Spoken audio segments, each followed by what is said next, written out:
What's up, guys? Welcome back to another episode with the Zombie SVX. So I don't know exactly where I left off, but basically, long story short, this thing cranked, coughed on starting fluid, but would not start or do anything. So other than roll over and cough and sputter with the starting fluid. So I've dug into it a little bit more. As you can see, I've got some wiring stuff out, and I've got digital voltometer out, and I've been chasing my tail off camera trying to figure out, hey, why aren't the injectors firing? I went as far as pulling one of the injectors out, making sure there was fuel in the rail. I went as far as pulling the line off of the feed, make sure that the fuel filter wasn't clogged. I went as far as just making sure all my connections were good. And I got to thinking, I was like, well, okay, what controls, my understanding of fuel injection is what controls the timing for the ECU is, of the injection pulse, is the cam crank sensor correlation, right? This car is unique in the sense that, and I haven't seen this on any other Subaru, but you've got two crank sensors. There's one under here, there's one that's offset, like 15 degrees or something like that, and then you have the normal cam sensor off on the driver's side of the motor. I know that, I don't know, I'm pretty sure that my thought is that basically the ECU treats this like 2 3-cylinder motors, and it needs this signal from both of the smaller sensors. You got the crank sensor, primary crank sensor, secondary crank sensor, and I've actually damaged a driver's side cam sensor before in my Forester when it was swapped, because I had a battery slide over and hit that connector. So I know that the engine died on one half. Only 3 of the cylinders were firing after that happened. It was very strange. But anyway, long story short, I got to chasing my tail with that a little bit, and I was like, geez, I'm going to go to the junkyard and pull some extra sensors out of a 90s Subaru and see if I can make them work, because that's what I had to do with the Forester. You can see that this sensor is unique in the sense that it kicks off on a 45-degree angle out of there, which is not common amongst Subaru. Like that one's a 90-degree. Or a 180 degree, or whatever you want to call it. But yeah, you got 2 45s and then one straight, and then but I've put the regular 90s on here before. You just reuse the new plug on that wiring harness and it works, as long as the diameter and depth of that magnetic pickup are the same. So yeah, anyway, long story short, I was about to do that, right? I came out into the garage to pull the alternator, so I get at the crank sensors and pull them out, and I can get at this cam sensor fairly easy. I just didn't want to do it. It's a nice day, it's holiday weekend, and I was like, man, and I might still have to go down that road, but I got to looking, and I was like, okay, well, when I did this swap, there was some wiring that needed to be done in order to trick the vehicle into thinking that the automatic transmission was still in it. The ECU is the original, so it wants to see a neutral safety switch input before it starts. Cars don't start without it being in neutral or park. The workaround for that is, the right way to do it is to take the transmission plug here, which is on the old Auto Trans, and there's a black and yellow, black and white wire right next to each other, and that's your neutral safety switch wires, and you would extend those to the upper plug on the clutch pedal, which is what I did in the WRX or the Subaru or something, I don't remember. As I've done more and more swaps, they've gotten more and more complete, but this is one of the first. So I just jumpered this wire from one to the other here. And as you can see, now that I've untaped it, I had it taped up pretty good, but it's not a watertight connection. And this pin's corroded pretty heavily, to the point where I'd say that probably wasn't making great connection. And it might be telling the ECU, hey, we're not neutral, don't fire the injectors. So, I'm going to cut those wires, twist them, and let me set you down here for a minute, and we'll try starting it again, I guess, and see where we're at.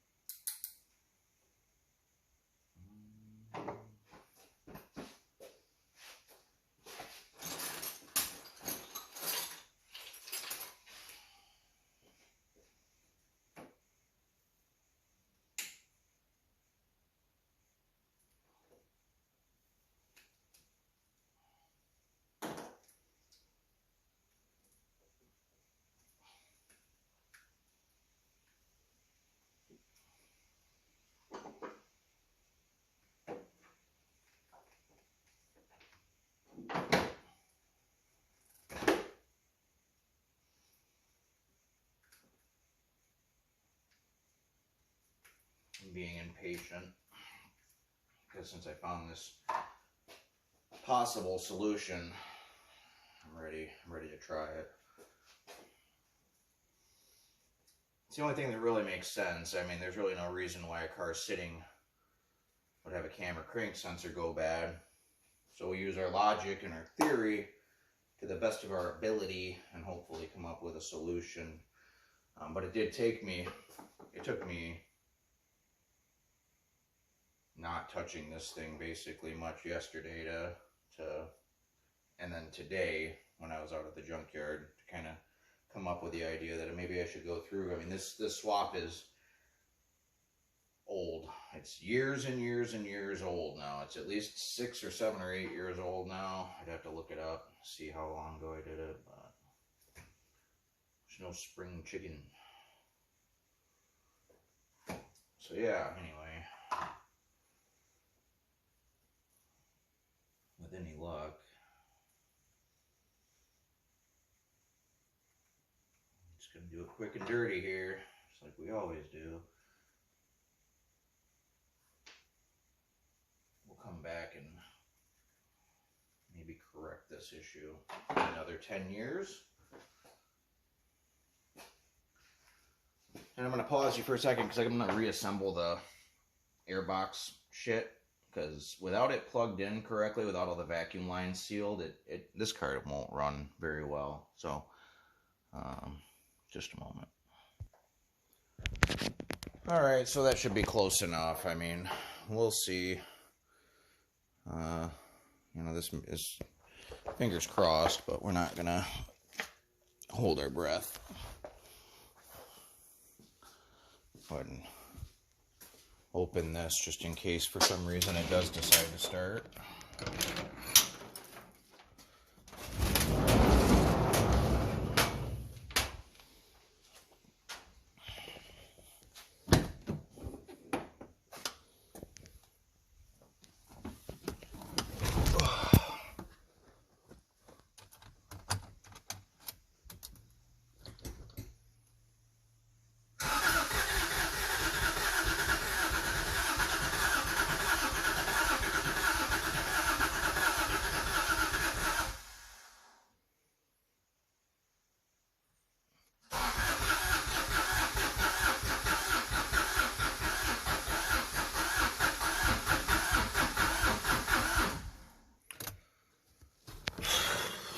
No dice.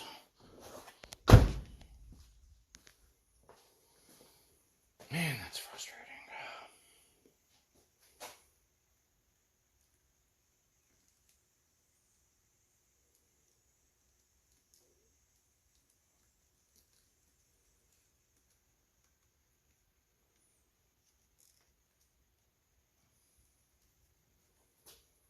Okay, well, back to the original plan, I guess.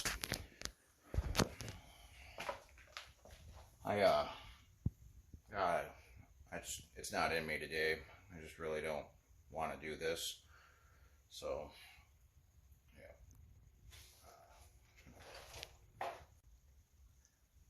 Alright, guys. So, I don't know where I left off. I think I was just like, fuck this, I don't want to do it. I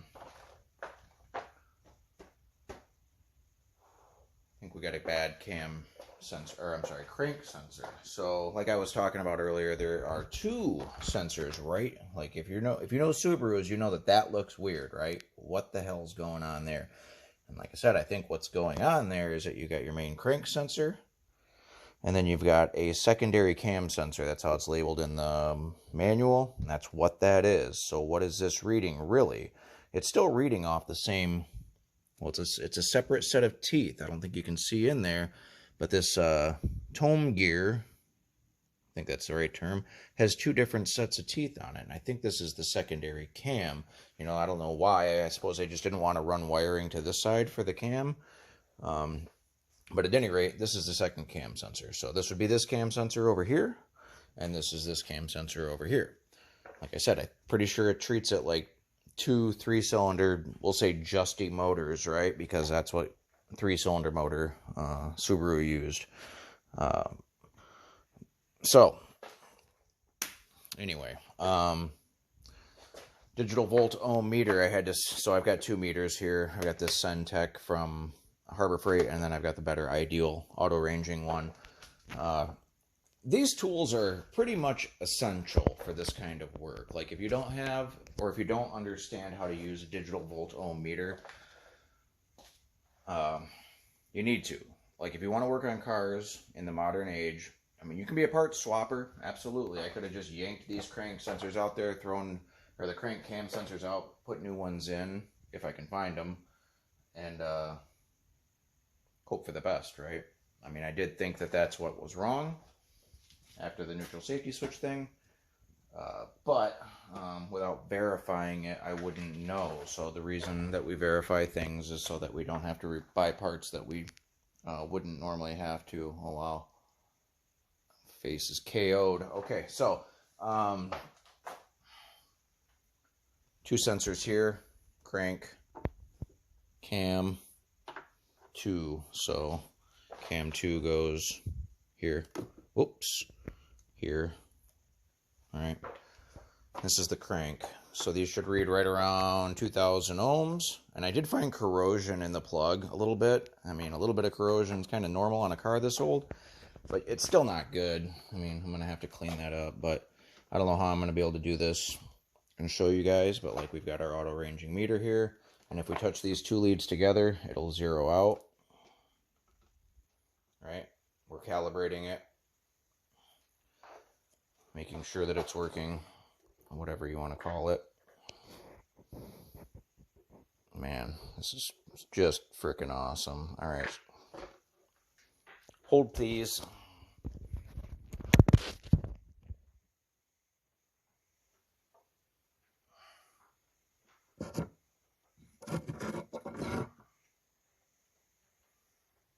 So if I can manage to set this up quite right. Here we go. So basically I'm going to put the meter on here. You're going to just have to trust that I'm putting the leads on, and you'll see a change. Let's see if I can turn you just a little bit. Sorry guys, I mean, maybe someday I'll buy a tripod or whatever. You're just going to have to deal with it if you want to know. So anyway, it doesn't matter which lead goes where because we're testing resistance. This isn't a positive negative thing, even though the wires are labeled as such. So we're right around 2,000. If I can get it to stay on this sensor, because I think this one's good. This is our crank, or I'm sorry, our cam 2 sensor. And if I do the same thing with this piece of shit here,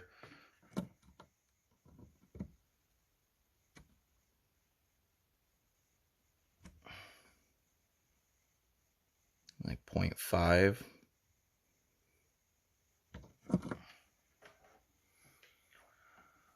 I wasn't getting any reading with it just a minute ago. Let me try this again. Or that was with the other meter. But at any rate, yeah, so 0.54, 0.54. And it is in the mega ohm. So there's So either way, 2,000's good, 5,000 not good. Even if I am reading that incorrectly, I can take this one and do the same thing. And even though they're two different sensors, they should read similar.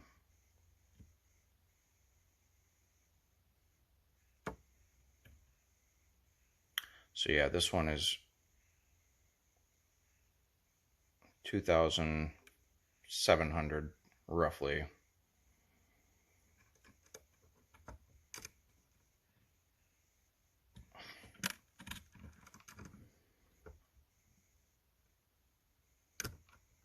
This fucking thing pissing me off.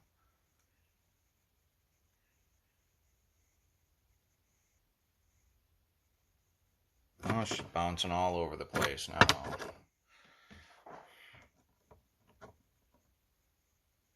There we go. 2,600.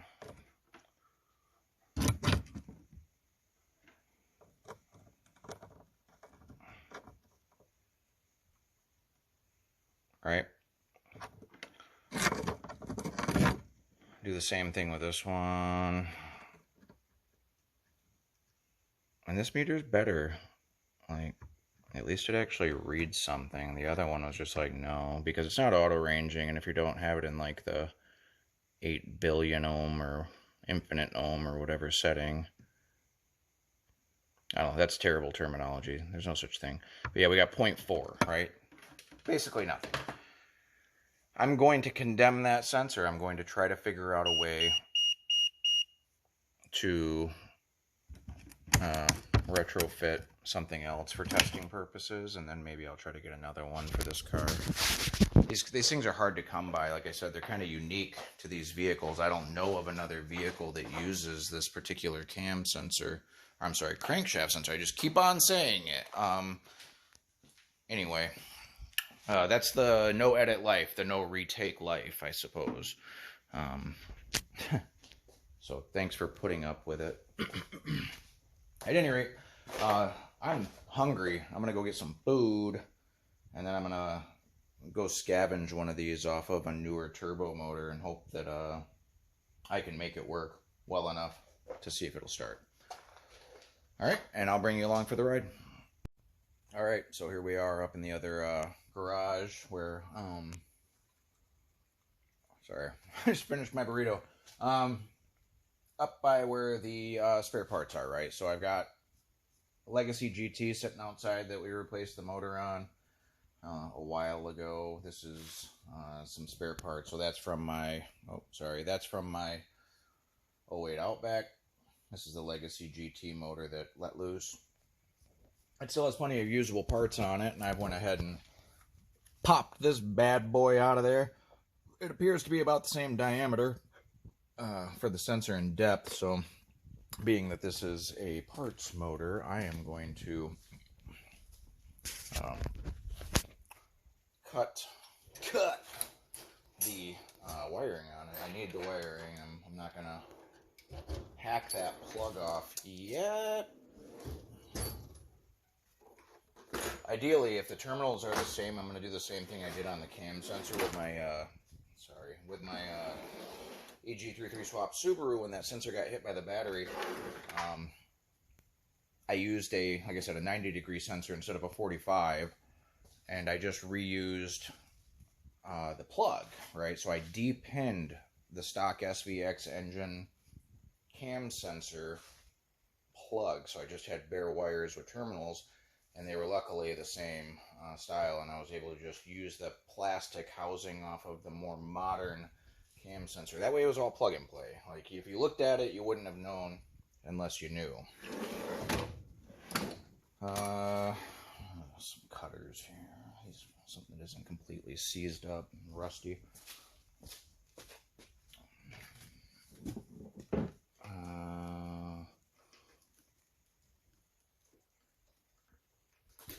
No! God dang it, of course I drop it. Using one hand for the camera. Probably just ruined it. No, hopefully it's more durable than that, but it's not impossible. So yeah, it's a magnetic sensor, so you'll see that like it picks up metallic debris. Whoop, where's the camera lens? There it is.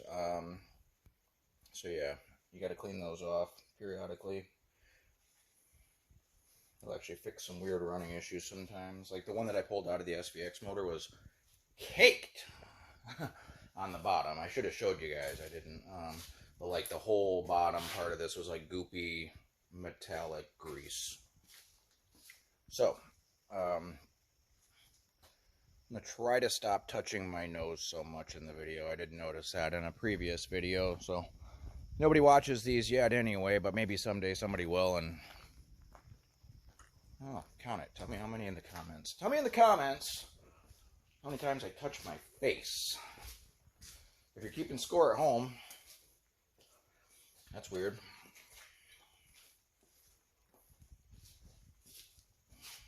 Let me grab this pen now. Alright, so now I've got a harness, a sensor with the wrong mounting tab, right? Like, I'm going to have to 3D print something. No, I'll like fashion up like a metal bracket to hold it in place off of the original hole. So, I'll hop in the car and let's go for a ride again. Don't mind the mess. This car is messy. Because I'm a messy person, kinda. I don't mean to be, but like when you got multiple vehicles and projects and life and whatever, don't judge me too harshly.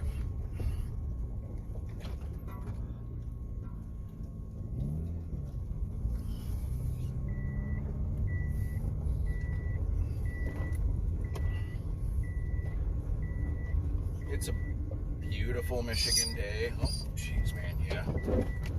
What was that screech, you might ask?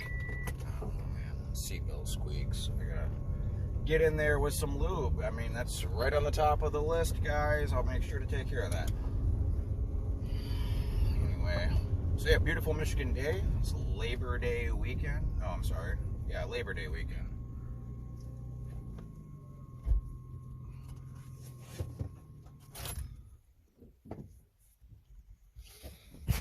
And we are in the garage.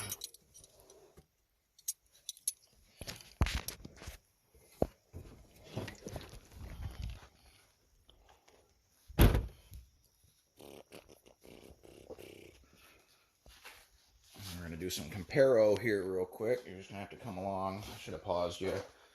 Whatever. I really don't care how long these videos are, to be totally honest. No offense. You can fast forward if you need to. But yeah, man, look. Check that out. So, I'll set it right here. Actually, other than the connector, it's not too far off, right? So if we were to look at it like that, I mean, I'm not going to get the micron. Oh, man, we are a little shorter. No, depth-wise, I think we're good, because it's going to bottom out like that. So I think we'll be okay. But I know for certain, well, I don't know anything for certain. Let me set you down. All bets are off. I hope you guys get a kick out of this. I know I'm not the most entertaining person on earth, but that's really not the point of these videos. I'm trying to make light of the situation that, like, honestly, I don't want to be here doing this right now. I'd much rather be driving one of my cars. Yeah, we're going to run into an issue, I think. So, maybe. So there's your cam sensor. Alright, and if I put this one in here, oh yeah, they hit. Shit. I think for testing purposes I can make this work though. Hopefully. Let's see what we can figure out here.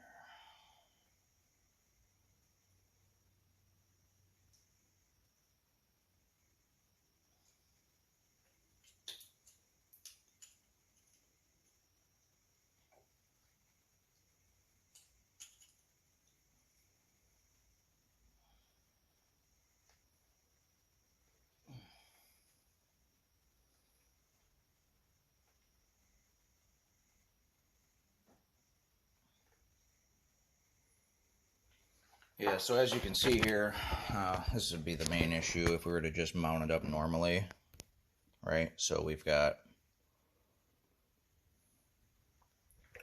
two colliding sensors because it's supposed to be like that. Damn you, Subaru. We're going to check the connector here. I'm going to set you back down.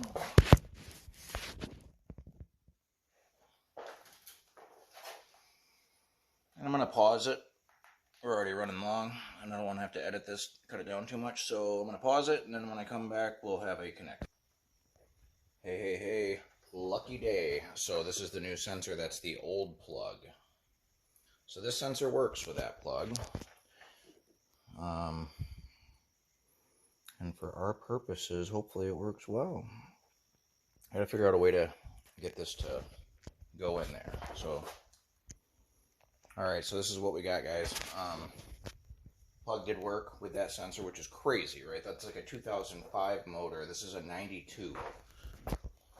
How modern was this engine by comparison to a 92 Legacy? Did they make the Brat back then? I think they stopped before the 90s, at least here in America. But like, that's the second cam sensor. Here's the new crank sensor, and I don't know if you can see, but we're not lined up. But what I'm going to be able to do is I'll be able to turn it a little bit more, and I'll sneak that bolt in there if I got to trim this down, and it'll it just needs to hold it in place. Like, I'm not even going to do it right now. I mean, we're just going to test it and see if it'll run. So I'm going to set you down again, hopefully for the last time, dude. If this thing runs, don't mind my fingers.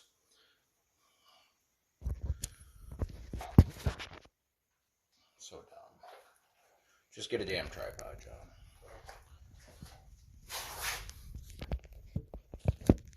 Where can I put you on the motorcycle? I really don't want it to be crooked.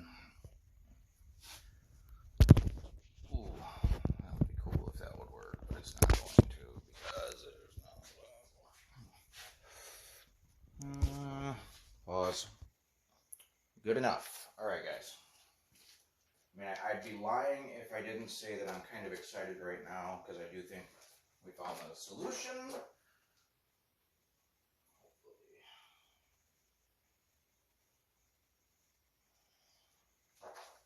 I'm going to snug this 110 mil down for the second cam sensor.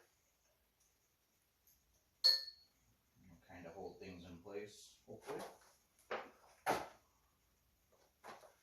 Move this crap out of the way. Crank up the starter battery power. We're still using that marine battery. I'm going to make sure the ECU is plugged in. Sure is. Let's see.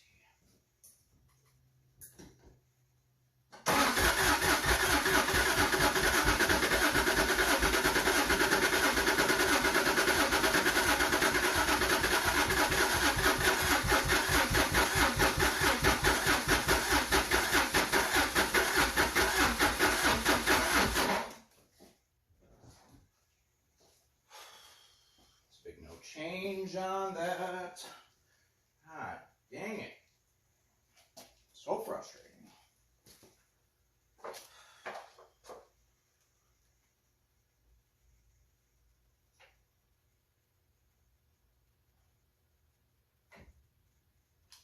So I did do a continuity test. If you guys need to know how to do a continuity test, I don't know what to tell you. Go online and look. I mean, it's a setting on the meter that basically when you touch the two leads together, it'll beep at you, or it'll zero out, and you'll know that there is continuity or connection in the wire. And I'm not trying to be a dick about it. I just, you know, it's one of those things where, like, there's other videos that probably explain it better than I can right now, but basically, long story short, it just tells you if there's connection. And I've already tested both cam sensor and the crank sensor wiring to the ECU, so I know that that's good.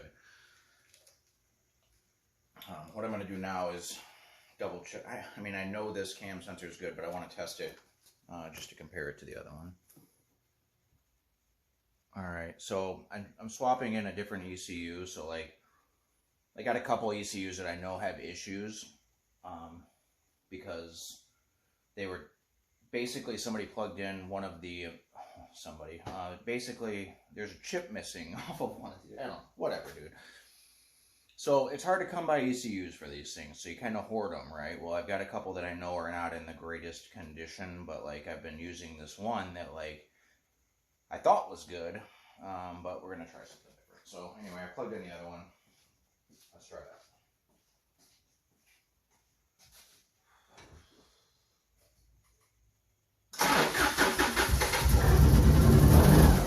Yeah.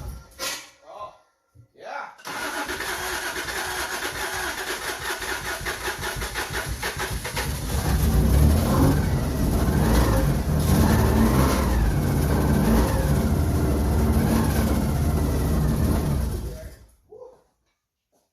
Oh, holy shit.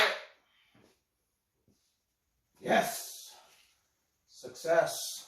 Sorry. Hell yeah. Wow. Let me show you real quick.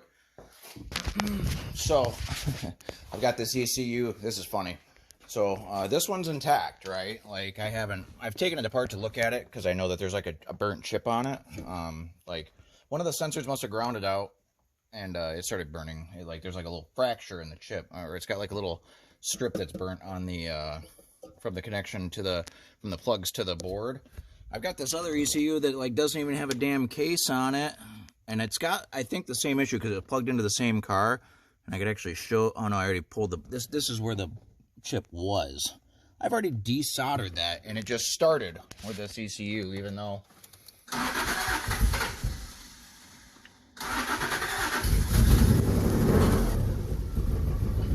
isn't that something?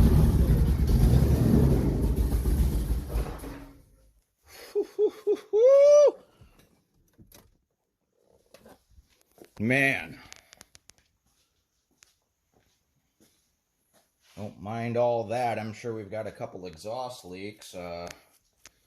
Hell yeah. Sounds like it's down a hole or two.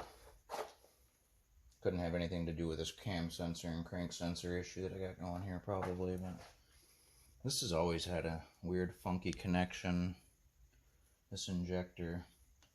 But like, I don't, that's vacuum leak city right there. Like, we got super false air, so I'm gonna tighten down this air box and then we'll go from there.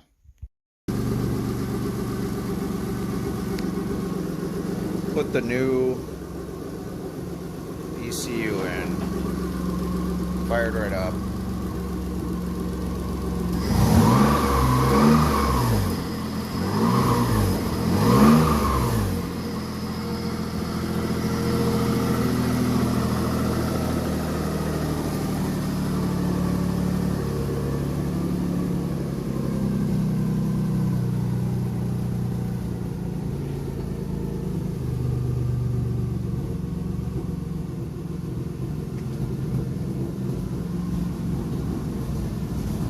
A little bit of an exhaust leak.